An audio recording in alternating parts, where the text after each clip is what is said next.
今回は東方地霊記伝迷宮編第3巻を解説していきますよ。おお、表紙から見てわかるけど、またフランドール・スカーレットが活躍しそうじゃないか。めちゃくちゃ楽しみすぎるぜ。今作は一体誰が取り憑かれて犯人となったのか、驚愕の結末が待っているので最後までお楽しみください。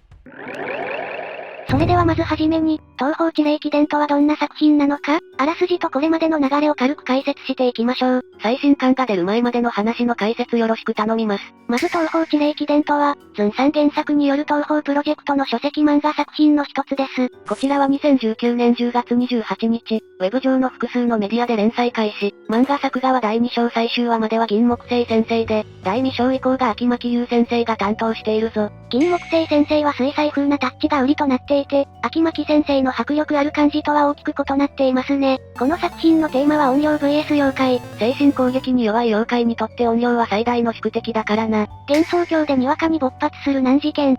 異変解決の専門家たちが戸惑う中で、相手の心を読める妖怪悟りが反則的に事件を解決するという物語です。悟りというと、常に地霊殿に引きこもっているから戦闘は得意ではないことから、今まで登場回数が少なかったけどついに本気を見せ始めたな。心の読める悟りがどういった人物なのか、この作品でようやく分かってくるので非常に面白い。しかも妹の小明寺小石が全然出ていないことから今後の隠し玉となっていて、今後、小明寺姉妹の会話が見れるかもしれないという期待も膨らんでくるんですよ。東方地霊記伝はズン氏が原作を担当する東方プロジェクト公式コミックとしては、東方3月星東方暴月賞、東方茨河線、東方鈴名庵に続き5作品目に当たります。ということは同じく現在連載中の東方水鳥化は東方プロジェクトの公式漫画作品としては6タイトル目、つまり最新作となるのか。この作品の主人公悟りは幻想郷で起きる事件を、助手の火炎病リンと共に解決していくストーリーとなっていますよ。オリンは新作の獣王園でも大活躍していて、今ノリに乗ってるキャラだぜ。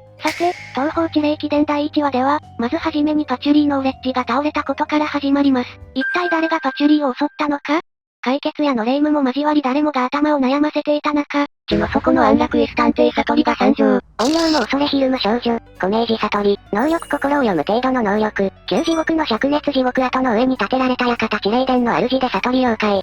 妹に小明寺小石がいる、物腰が柔らかくおとなしい性格。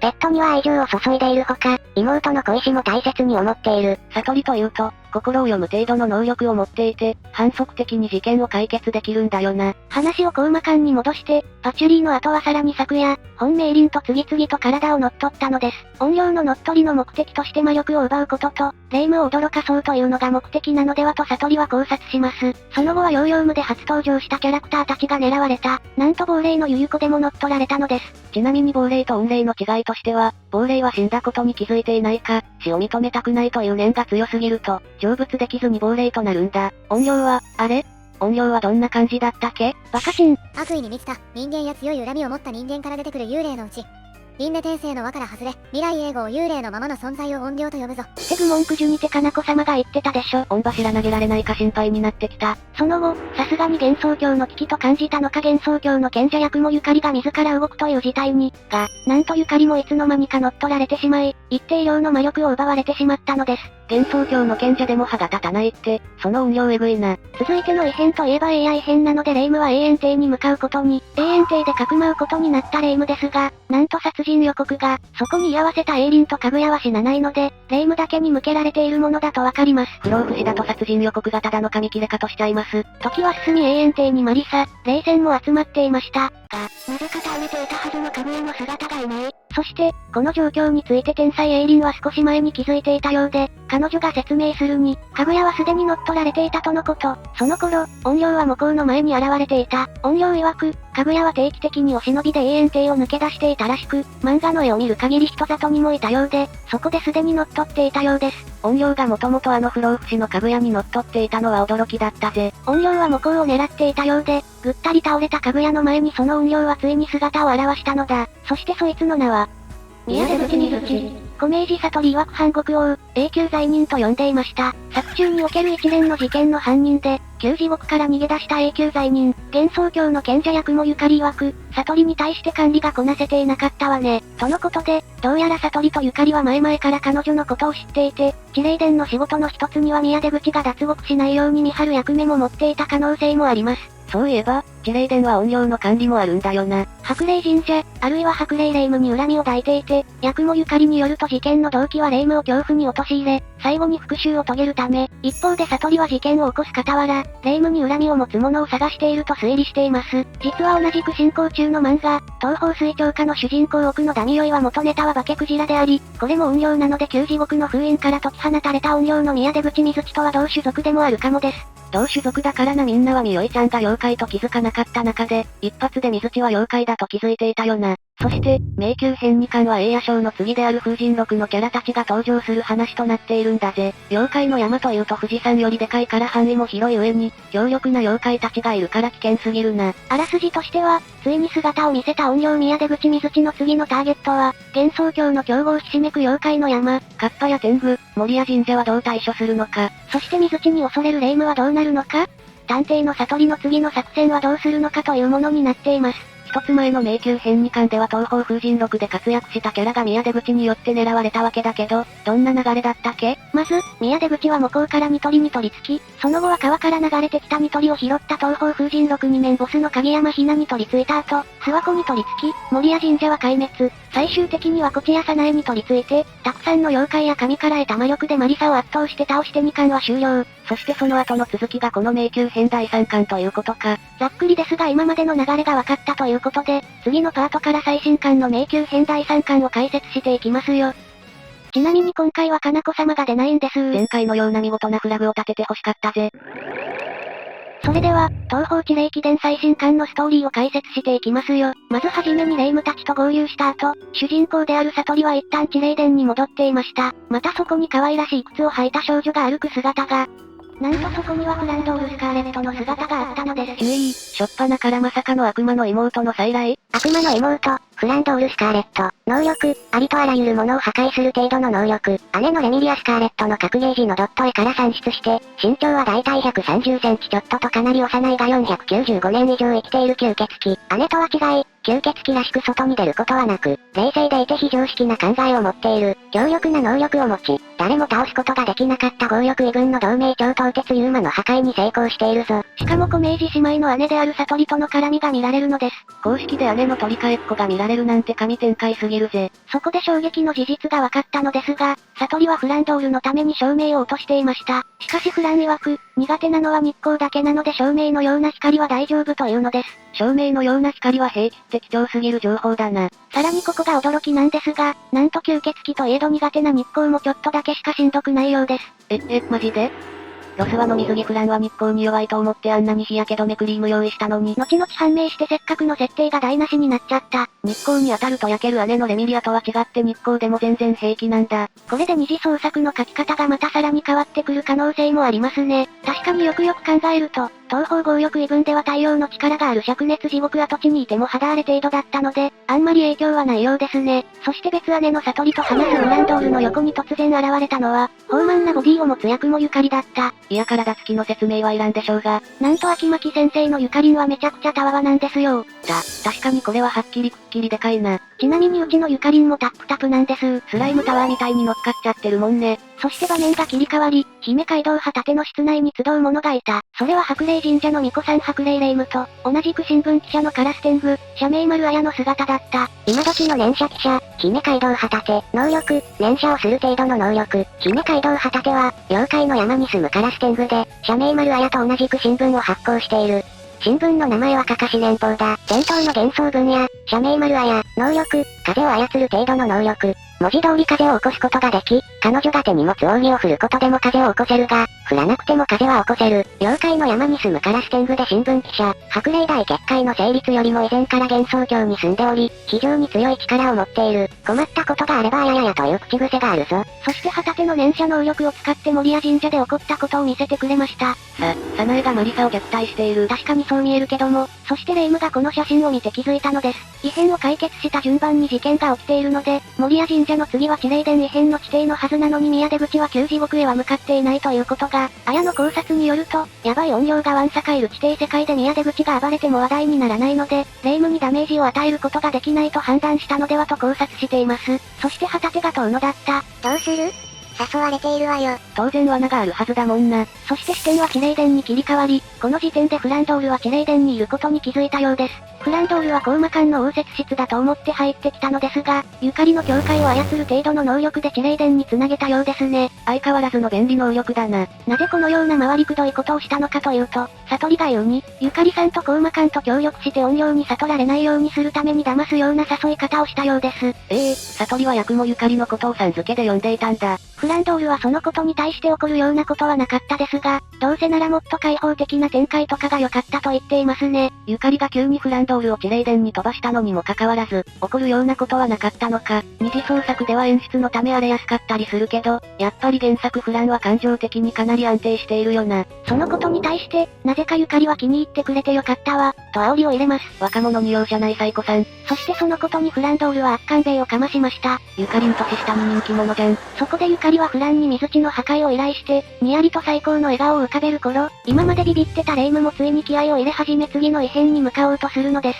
そして場面が切り替わりたくさんの信仰者が集まるお寺の姿があった。そう、ついに妙蓮寺が映し出された。おお、妖怪たちが集うお寺妙蓮寺がついに出てきたのか。妙蓮寺ではこのお寺を作りし、主導者聖白蓮が多くのお坊さん、信仰者の前でお経を読んでいます。妙蓮寺の信仰はすごいな。それに比べて、我らが主人公、霊夢の白霊神社と葉大違いですね。またそこには白蓮を慕う名誉高い妖怪の虎丸将の姿も確認できました。さて、妙蓮寺門前で何かを歌いながら掃き掃除をしている少女の姿が見られました。キャーテラーテと歌いながら掃き掃除といえば、加曽谷京子か。独協する山彦、加曽谷京子。初出は東方神霊廟の二面ボス。音を反射させる程度の能力を持ち、同じ音に関係する能力を持つ。ミスティアローレライトとパンクロックバンドを組んで夜な夜なロックライブをしているぞ。そしてそこには霊夢の姿があった。また広い妙蓮寺の中で掃除をしている者がいた。その者はクラウチングスタートの構えで雑巾掃除をしていたのだった。学校あるあるじゃないか。しっかり者が多い妙蓮寺でこんなことするやつって誰よ。それはナズーリンです。いや初登場に比べてキャラめちゃくちゃ変わったな。しかもここではナズーリンのパンチラならぬドロチラを披露していますよ。東方恒例のドロワーズのことね。さらに虎丸将の股を通ろうとするお宝シーンなんかが見られるんですよ。なかなかにやんちゃだな。ダウザーの小さな対象、ナズーリン、探し物を探し当てる程度の能力。体格は小柄だが、年齢は設定からも1000歳を超えていると思われる。ダウジングが得意な妖怪ネズミ。毘沙門天の弟子である強力な妖怪であり、毘沙門天から使わされて将の監視役をしているぞ。しかし主従関係的には将の部下だ。毘沙門天の弟子、虎丸将。能力、財宝が集まる程度の能力。本物の毘沙門天の弟子である虎の妖怪。白蓮を慕う妖怪の一人。もともとは白蓮の住む山の妖怪だったが、白蓮の推薦により毘沙門天の代理となった。毘沙門天は念のため監視役としてナズーリンを派遣しているが、それが必要ないほどの働きをしているぞ。ナズーリンは10億円でもわかりますが、かなりキャラクターが変わっていますね。青蓮戦では、ネズミを甘く見ると死ぬよ。人間のレア度割れとかかなり頭のいい上から目線のボーイッシュな雰囲気があったけどな。母性あふれる白蓮が帰ってきてから変わったのかもですね。上司である将はナズーリンにそんな荒い雑巾がけで綺麗になるのかと問います。そのことにナズーリンは、廊下が綺麗になる理由は雑巾と床との摩擦でしょう。摩擦力は速さが変わっても同じだからゆっくりかけても意味なんてないんだよ。早くかけた方がその分回数も増やせるし他の場所も操縦できるし朝の2度寝もできる。と、答えました。ナズーリンよ、どうしちまったんだ。あと、将とナズーリンが会話するところってなんだかんだで初だけど、やはり立場があやふやな二人は将が上司といえど、ナズーリンはタメ口なんだ。さてそんな二人の掛け合いをしている中、花を持った一人の少女がおばあち失礼しました。ピチピチのお姉さんのところに歩み寄ってきました。守り守られし王は、雲井一輪、能力、入道を使う程度の能力、入道である雲山を刺激する妖怪。もともと人間だったが、妖怪になった後発的な妖怪だぞ。白蓮をしたい、青蓮戦では姉さんと呼んでいる。封印された大魔法使い、聖白蓮。能力、魔法を使う程度の能力身体能力を上げる魔法を得意とする。元人間の魔法使いであり僧侶だがガンガン行く根っからの接近戦ファイター。亡き弟の名前から取った妙蓮寺を作った偉い人。1000年間魔界に封印されていたが、一輪たちによって解放されている。人も妖怪も神も仏も全て同じという考えのもと、不当に迫害を受ける妖怪たちを受け入れ保護している。封印されたはずの人間も受け入れている。丁寧で礼儀正しい性格で博愛主義者だ。秋巻先生の一輪デコ見えでめちゃくちゃ可愛い。一輪は白蓮にお供え物を持ってきたようです。しかし白蓮が言うにそのお供えにはさなぎが入っていたようで、元の場所に返しておくようにと言っていますね。わざわざこの会話を入れるってことはこれは何か伏線っぽいな。さなぎというと蝶が思い浮かびますね。蝶といえば未だに匂わせだけやたらと多いエタニティラルバの存在が強いですが、一体、そして白蓮は一輪に昨日から来客が来ているので失礼のないようにとのこと。来客ってもしかして。そう、白霊霊夢です。なんと霊夢がエプロンを着て妙蓮寺の料理を作っていたのでした。やーん、エプロン霊夢かわいいじゃん。ちなみにかなり朝が早いようで眠たそうです。料理は白蓮の顔つきレシピを読むとなんと薄味で野菜だけ。さすがは仏教を信仰するお寺だな。そして場面が切り替わり、妙蓮寺の墓地近くで遊ぶたたら小笠を調査する社名丸綾の姿があった。そしてそこに霧雨マリサが来たのです。普通の魔法使い、霧雨マリサ、能力、魔法を操る程度の能力、魔法の森に住んでいる人間の魔法使い、東方プロジェクトのもう一人の主人公であり、霊夢とはライバルであり、親友、魔法は主に何かを破壊する魔法を使うことができるぞ。しかしド派手な弾幕を使う裏側には絶え間ない努力があるのだ。どうやら社名丸綾とマリサは繋がっているらしく、宮出口が妙蓮寺の誰に乗り移っているのかを調査しているようですね。霊夢が何かを掴み次第マリサが動く予定だそうです。となると今回の異変は霊夢次第ってことか。そして場面は切り替わり、なんと霊夢が珍しく座禅を組んで妙蓮寺の修行をしていたのだった。巫女なのに座禅なんて組むことがない霊夢が座禅を組むところをナズーリンと京子が嬉しそうに見ていますね。異変時はずば抜けた才能を見せるが、こういうことが意外とできないポンコツさが霊夢の可愛いポイントだよね。長時間の座禅が終わり、ぐったりしているところにナズーリンが来ます。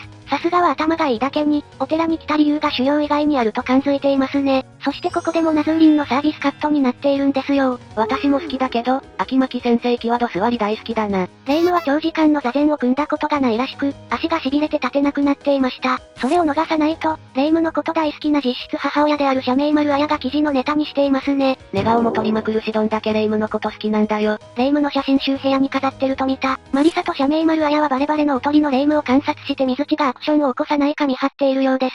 そして霊夢を見張っていると、白蓮が霊夢に近づいていた。社名丸綾のカメラの拡大から見ると、霊夢は焦った表情を見せ、うつむいていますね。その時にドーンと大きな音が鳴ったのです。マリサがその音の場所に向かうか霊夢を観察するか迷っている間に、社名丸綾が瞬足で音の鳴る方へ向かうのです。その姿に幻想郷最速は伊達じゃないとマリサが言うのです。マリサもスピードタイプだけどやはり、社名丸綾は幻想郷でトップなんだ。そして音の鳴る方へ霊夢と白蓮も向かっていた。そこには翔が先にいて、なんと、小笠が死んだかのように倒れていたのです。なんだということは、小笠に乗り移っていたということか。そして一番最初に見つけた翔は宮出口なんじゃないか？そう、霊夢もそう思っていますね。しかし妙蓮寺組が言うにこれはいつもの奴らしい。どういうこと？その真実は墓石で遊んでいる時に足を滑らせて転んだだけなようです。小笠よ。可愛いから許す。そしてその頃、旗手はいつになく慌てていた。音量にこんなことができるなんてありえないと。一体どういうこと？なんと念写した携帯、パソコンの画像がどんどん画像が破損していますの文字が出てくるのです。こうは、ガチなホラーじゃん。旗手自身もこんなことがあったのは初めてらしく非常に戸惑っています。そしてもう一人の少女も泣いていた。それは先ほど墓を倒して転んでしまったたたら小笠です。虎丸賞にこっぴどく怒られて反省していました。可愛い。やっぱり小笠は可愛いな。泣き顔がたまらん可愛いですよ。愉快な忘れ傘、たたら小笠、能力、人間を驚かす程度の能力。彼女はもともとは単なる忘れ傘だったが、誰にも拾われることなく妖怪となった。しかし恨むどころか、むしろ自分が変わろうと努力するいい子だ。火事の雨の間一つの神の性質もあるようで、火事が得意で霊夢の針を新調しているぞ。さて、霊夢が小笠と翔を見張るか、白蓮を見張るかで迷っている時に、マリサと綾の姿が、そしてここがキュンポイントなんですけど、綾がペンの蓋を加えて外すシーンが描かれているんですよ。東方地霊記伝は体操座りとか多いし、サービスカットが多くてありがたいぜ。そしてマリサが今のところ何もなさそうだし、とりあえず旗手のところに戻ってみようかといった瞬間、綾が何かに気づいたようで、もうすでにやられたというのです。やられたってどういうことだ？そしてその瞬間、誰かの悲鳴が、そして、白蓮が倒れていた。あの大魔法使いの白蓮がやられたのか？そして霊夢が速攻でその場所に向かい、その中には白蓮以外に、小笠と虎丸将の姿があった。どうやらもともと白蓮についていたらしい。となると、怪しいのは小笠と将が怪しいな。そして場面はマリサと社名丸綾に切り替わり、綾はついに音量の真の能力が分かったようです。急に石を拾い上げペンで綾と書き、とんでもないスピードでその石ころを投げるのです。一体何をしているの？もしかして、ついに盗塁王を目指すと、科学的に最強です。そしてその投げた石はなんと跳ね返って戻ってきたのです。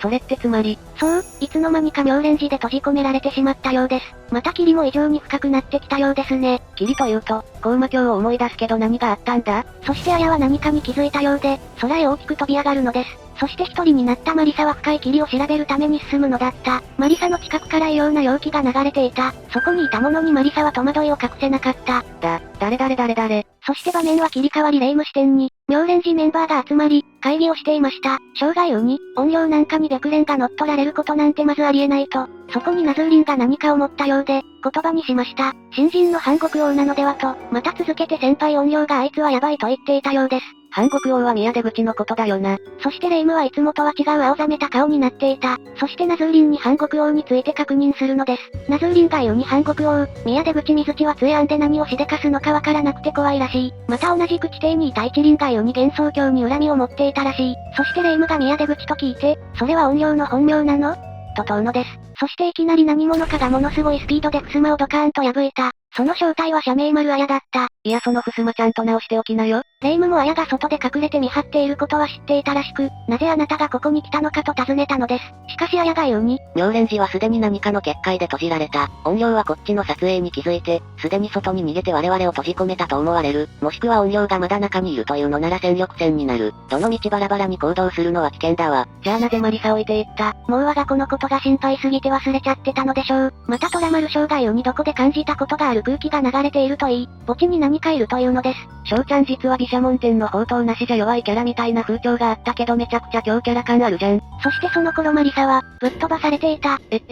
一体誰に？その正体はフランドール・スカーレットだった。マリサがなぜここにいるのか問うのですが、説明なんてできるわけないでしょと言い墓地を破壊。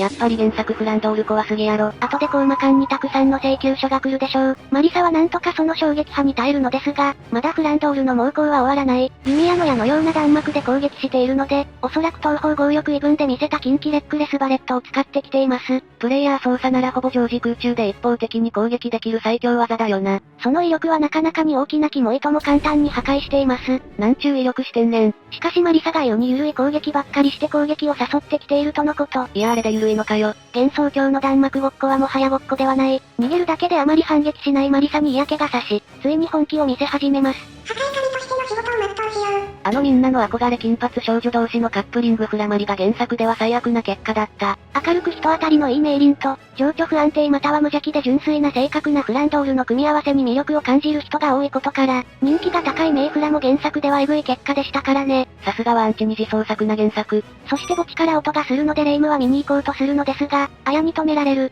白蓮から別のやつに取り付いた可能性が高いから離れない方がいいという。しかし音は次第に大きくなり不安に思う霊夢。その不安は別の意味であっていた。マリサはフランドールにぶっ飛ばされて地に叩きつけられていた。二次創作の無邪気で可愛いフランドール好きの方はご視聴注意。マリサが血まで流しているのにフランドールら微笑んでいますからね。これほんまに東方プロジェクトなのか？マリサは自分の危機感と、フランドールは怨霊に乗っ取られたのかという疑問からミニハッケロを取り出した。おお、あのマリサの大技が漫画でまた見れるのか？そう、火力が売りのマリサの得意技、マスタースパーク。お望み通りこれがマスタースパークだ。地下にいたお前にはさぞ眩しだろう。ここまで白熱したバトル演出を漫画で見たのは東方暴月賞ぐらいだぜ。本当にその通りですよ。一方霊夢たちはその光と音に不安を持っていた。しかし記者の綾が言うに幻想郷ではよくあることらしいです。幻想郷なんてもう行きたいとは思いません。さすがにこの地響きに危険だと思った霊夢ですが、なんと倒れていたはずの聖白蓮が立ち上がったのです。妖怪が怨霊に乗っ取られるとかなりの大ダメージだけど大丈夫なのか？みんなは白蓮を心配するのですが、白蓮本人は問題ないというのです。その理由は寝たふりをしていたから。一体どういうこと？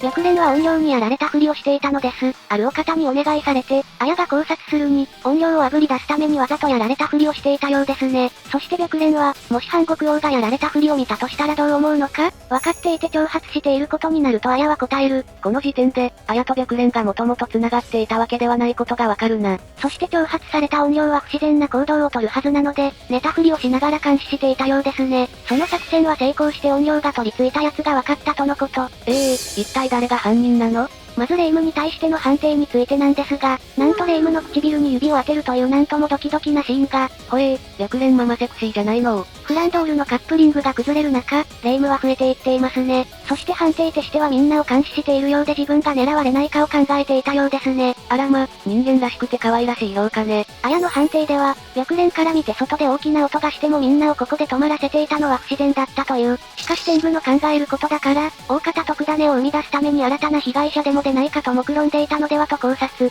さすがに、そんな自分勝手なこと。綾は笑ってそうですと答えていました。いやほんまにスクープのためかーい。そして妙蓮寺ファミリーについてよく知る白蓮はこの中には水地はいないという。待てよ、今作で出たキャラで今ここにいないやつといえば、かそだに京子。その頃京子は焦っていた。妙蓮寺から出ようとするも、霧を抜けると元の場所に戻されるようです。おそらく京子が宮出口だから、この妙蓮寺から出られないようにする霧は宮出口の仕業ではないのか。そして京子に対して聞き覚えのある声が、その姿は悟りだった。宮出口京子は悟りにここにいるのは危険だよとごまかそうとしますが、相手の心を読める悟りにはそれは通用しなかった。そして京子はその本性を表すのだった。そうだ、私が反国王、宮出口水地だ。こうして次の巻へと繋がるのだった。おいおいおい、こんなの待てない待てない。最高に面白いストーリーですよ。東方地霊記伝はバトルあり、サスペンスあり、歴代のキャラの活躍が見られる最高作品ですね。やっぱり東方プロジェクトゲーム作品の最新作と繋がってそうだしな。